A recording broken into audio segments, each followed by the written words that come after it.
Well, lost a lot of transmission fluid. Not sure if that is on the seal or what. Oh.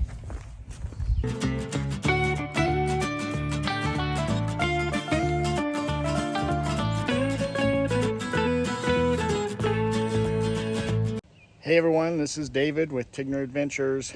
You can tell by our opening portion of our video that things aren't going very well. So, you know, it's kind of depressing in a way when you have a breakdown. We're full time. We're on this 14,000 mile trip, and to have something go wrong, you know, we just really don't have the time built into the trip for that. I mean, we do have stays that we can modify as needed, but all the reservations are in, and you know how that works with some places. You're going to pay some kind of fee, and sometimes they'll just cancel them and not let you even come. So we don't know how this is going to affect us at this point, but the bottom line is we need to do something about this transmission leak that we've got. Now, when this happened, we let the rig cool down. We figured that it had overheated the transmission, and that's what's happening. We filled it back up again, which only took just about a quart is all it took, and we were good. And I drove down into town and everything from the location we were up on top of a mountain at the George Washington Monument. And we drove down into town, and I checked again, and it was still registered on the dipstick really good. We drove about an hour to our Boondocker welcome site, and I checked the dipstick, and it's not even on the dipstick. I added another quart, and it's still not on the dipstick. So we lost a little bit of oil while we were driving. So I'm going to check the fluid level here. So you can see on this dipstick that there's these two little dots, and then there's these little hash marks to the right of those dots. And you're supposed to have the fluid inside those two little dots, and then you're going to check it when it's warm. So the thing that worked out well for us was that we stayed with this Boondocker's Welcome, that he used to have a shop of his own, and he's retired, but he does have a friend that is a mechanic, and his friend said he'd be interested in working on the transmission. And so we went to talk to him, and I explained to him everything that was kind of going on, and that, interesting enough, when we're just sitting, there was no, there's no fluid leaking out or anything. It just happened during this time. He said, you know what it sounds like to me is that your breather plug on your transmission got plugged, and so it wasn't letting the pressure off, and so it pushed the fluid out through the seal. He says a seal isn't blowing if you can run the engine, it's just running there normally, it's not leaking at all, then there's nothing wrong with the seal. But the way it's designed is if there's a lot of pressure in there, it'll let it push out, or if you put too much stuff in there, it'll push out past the seal and can cause problems with the seal and blow it out. But he says if you're running it now and it's not doing that, he says I would just fill it up and just keep an eye on it. This is the breather plug that he was talking about, and it's got a lot of wet around it, and it didn't have that before. It used to be dry, so very well could have been plugged. And so what we've done is we went ahead and filled the transmission back up again. It took, overall now, we've put in 4 quarts of transmission fluid. And according to one of the mechanics, he says, you have an extra large capacity on your motorhome reservoir for the transmission fluid. So he says losing 2 or 3 quarts of transmission fluid isn't going to hurt your transmission at all. So just fill it up and just keep an eye on it. And so now we've driven 1,500 miles with it. We've been watching it and everything. We haven't lost any more transmission fluid, and it's been running just fine. So I think we dodged a bullet there. It's nice to find honest mechanics that you can talk to. And I kind of wonder if I would have went to a transmission shop, if they would have, given me a big old story. I don't know. It's hard to find people that you can trust, unfortunately. It is really unfortunate. And when you are full-time, it is even worse because you don't live in that community, and they know that. And so they know that they're going to do whatever, and then you're going to be on the road and gone, and they're never going to see you again. It's kind of how they figure it out. For example, you know, when we went through Canada last year, we were losing antifreeze like crazy. And I mean, we went through quite a few gallons. I think it was like 15 gallons is what I said, of antifreeze throughout the summer, because we just kept coming out, and it was just a bad gasket. And so I took it into a shop in Yuma and had it replaced. They charged me $3,000 to just to change out the water pump that I gave them, and they replaced the timing cover and put new gaskets on. That's all he did. You know, so they pulled that off and everything. And immediately, you know, we took it out for a test drive. We had an issue. If you look, you know, at this video here, you know, we had an issue right off. You know, they bent the accelerator so that it stuck open, and we had to shut the engine off and just coast to the side of the road. The other thing they did is it started leaking again. We were only into the trip a couple hundred miles, and I noticed that we were losing antifreeze again, and I looked, and the whole top of the engine was covered with antifreeze. And so I was looking at different things and found out that when they put the hoses back on, they put the clamps really high. And if anybody knows anything about that, there's a little metal thing that sticks up about this high that the hose slides over. And on the end of that, it's got a little bevel on it, so it sticks out farther. So it's got a ridge. And you put the clamp below that ridge. They put the clamp right on that ridge, so it's just barely holding those hoses on. And it was letting fluid, you know, leak past there. So I moved the clamps, retightened them up, and luckily we haven't had any more issues with that now. So it is nice and dry down there now. Sure nice that we don't have to worry about that anymore. But shouldn't have had to worry about it anyway. And the belts are all nice and tight, because that's another thing they didn't do, is the belts were really loose. So just a bad place to take it. Just somebody that really wants to take advantage of you. That's been running good, and the transmission's been running good, so that's good. But then at one of the rest stops, when we woke up in the morning and we went to start, I checked the oil, and it didn't seem like the oil was low. But then when I started up, it started this ticking noise. So now, before I go on our trips, I start the engine up and it ticks for a little bit, and then eventually, you know, within about a minute or so, that ticking noise goes away.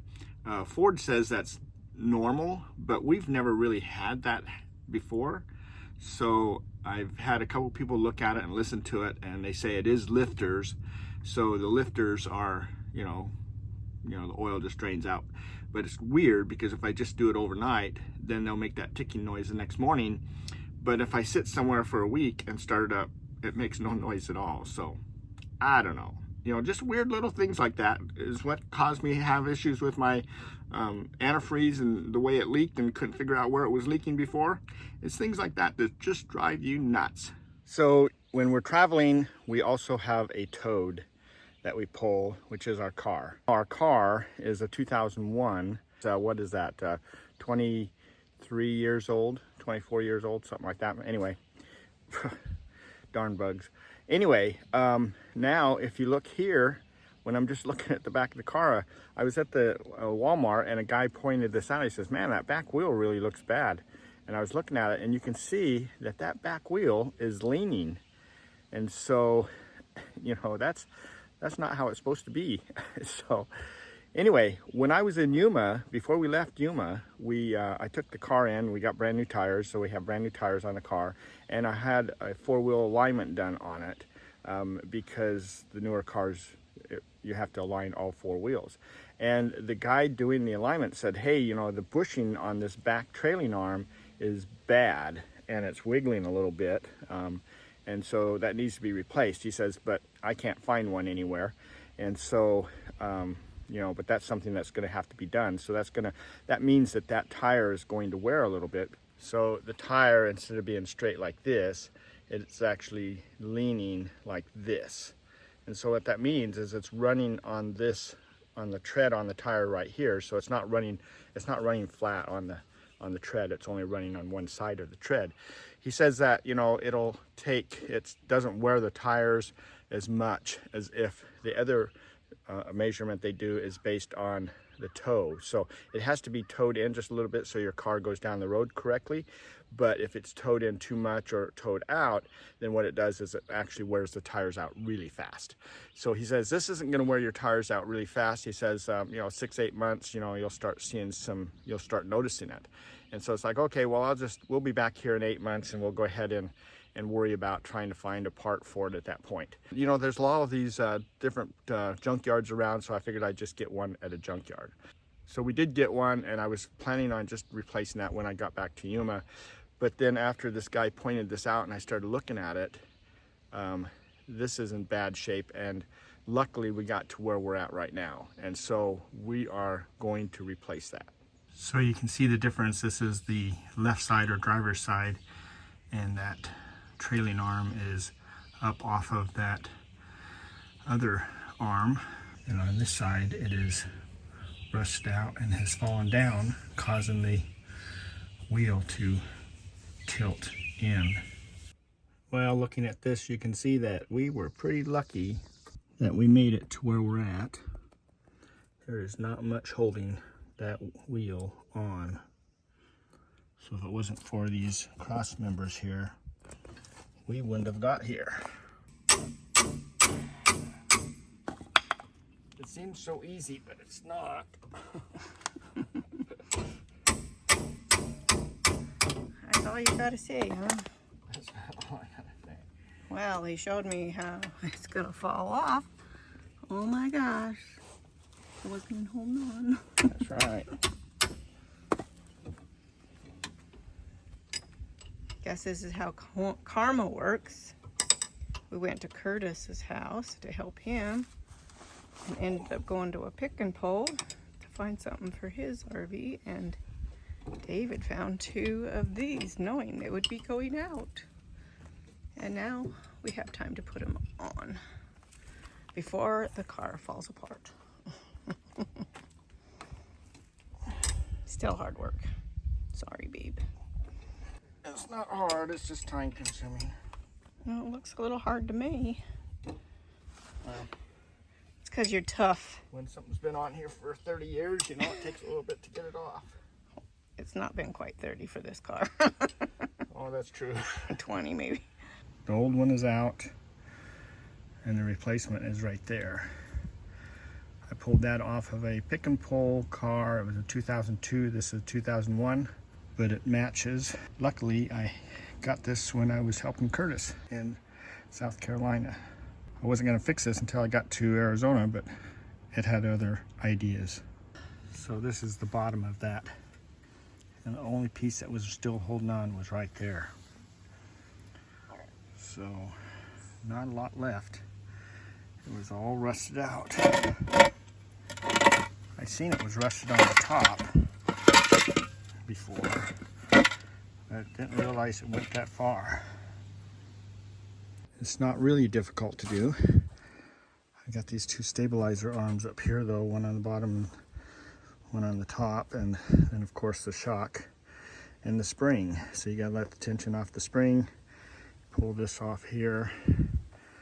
But you know, it's the hardest part is that these were all rusted. So getting those screws undone or nuts undone was pretty tough. But it's done and ready to go back together. All right, what are you doing now? Well, putting it back together. So. Yeah, that arm is not all falling apart anymore. No. No.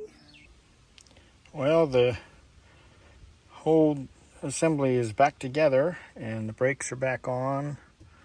Everything's on over here. We are ready to put the drum back on the brakes and put the wheel on. Well, that finishes the car. The motorhome's all done. It's been working good. The car is running good now. And so we feel pretty good about that whole setup. So we're going to continue to watch the motorhome, watch the transmission. keep checking the fluid and things like that, but it's not leaking, so I think we're good there, and we're just going to continue our trip.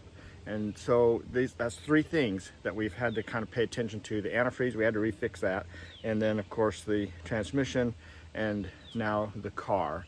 And that's just, you know, mechanical things have issues. It doesn't matter what year it is, it's going to have issues.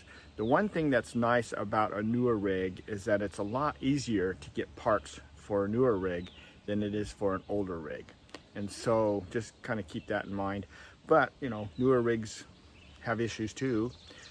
Some of it might be under warranty. A friend of ours had his transmission go out, and he's got a brand new vehicle, brand new truck. So, you know, it's not like you're never going to have any problems. So the thing is not to get too stressed out. It's really easy to get really, you know, discouraged and stressed out over, you know, driving your rig and what's going to break next and things like that. But, you know, if you keep dwelling on that, then it kind of ruins your trip. And so the attitude you need to have is things are going to happen no matter what.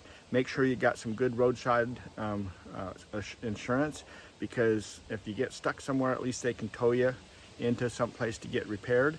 And so that's the important thing, and just expect that things will happen. Another thing we don't want to do is forget about the insurance on our tires. I have road hazard on my tires, and I had to actually replace this tire, and they replaced it for free. And so they're going to go bad. Things are going to happen to them. But in the meantime, enjoy, have fun, and enjoy your journeys. We are having great adventures, and we wouldn't change anything. We're still doing everything the way that we do. We enjoy having the vehicles we have, and we wouldn't change it at this point. So we, you know, it's very cost effective for us. So with that said, hopefully we'll see you guys down the road somewhere. And if not, then hopefully on our next video. So you guys take care.